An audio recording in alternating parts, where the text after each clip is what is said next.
તો જય માતાજી મિત્રો, ઠાકોર સમાજ વિશે આટલા ખરાબ શબ્દો જિંદગીમાં કોઈ બોલ્યું નથી અને આ ઠાકોરોને શું ગણે છે અને ઠાકોરોને કેવા શબ્દો બોલે છે તમે જુઓ. પહેલી ઠાકોર સમાજના લોકો સ્ટોરી ચડાવેલા છે. હવે ઈ ઠાકોર સમાજના હકીકતમાં કહેવાય ને એને સૂદું કહેવાય, સૂદું માણસો એવા માણસો.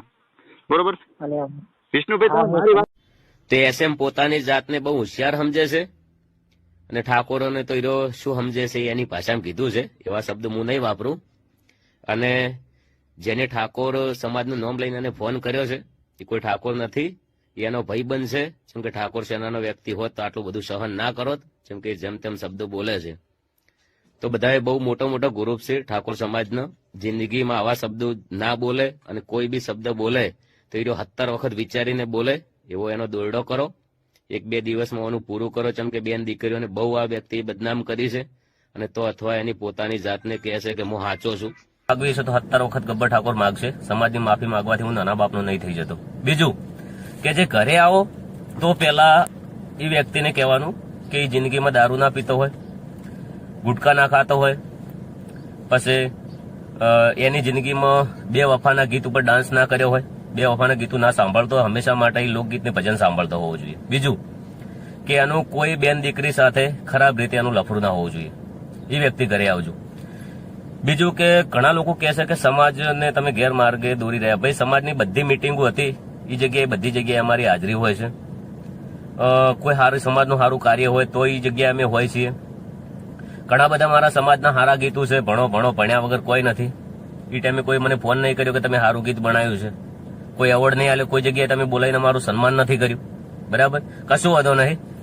તો ગીત ઉતારવું છે તો આપણે ઉતાર દઈશું. 70 વખત માફી માંગવી છે તો માગશું, પણ હરુભરું આવવાને તમે કોમેન્ટ લખો છો ખરાબ. બરાબર, તો કોમેન્ટ લખો, તમે બીજાને કહો છો કે તમારા સંસ્કાર આવા, તો તમે કોમેન્ટ ખુદ ખરાબ લખી રહ્યા છો. તો તમારા સંસ્કાર કેવા છે? બરાબર, તમે 2 મસાલા ભરેલા હોય મોઢાની અંદર, બરાબર, ફોજ પડે અને 2 કોથળીઓ મારી જો એટલે દારૂ પીને તમે ફોન કરતા હોય છો આવી રીતના જીવવું જોઈએ, તમારે આવી રીતના કરવું જોઈએ, આવી રીતના કરવું જોઈએ. અમુક લોકો કહેતા હોય છે કે કલાકારોને બહુ મોઢે ચડાયા છે, તમારે અમને પ્રોગ્રામમાં ચાલો સુધરી જાય. ભાઈ, 1.5-2 વર્ષથી કોરોના છે, બધું બંધ છે, કોઈ ભીખ માજીને મરી નહીં ગયું. ભગવાન માતાજી બધાનું હેડાડા છે ને હવની રીતે બધા જીવતા હોય છે. કુદરત બધાનું પૂરું કરતો હોય છે.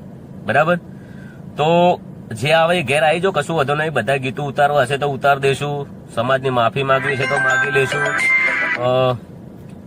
ગીતો ગાવાના બંધ કરવા છે હંમેશા માટે તો બી કરી નાખશું.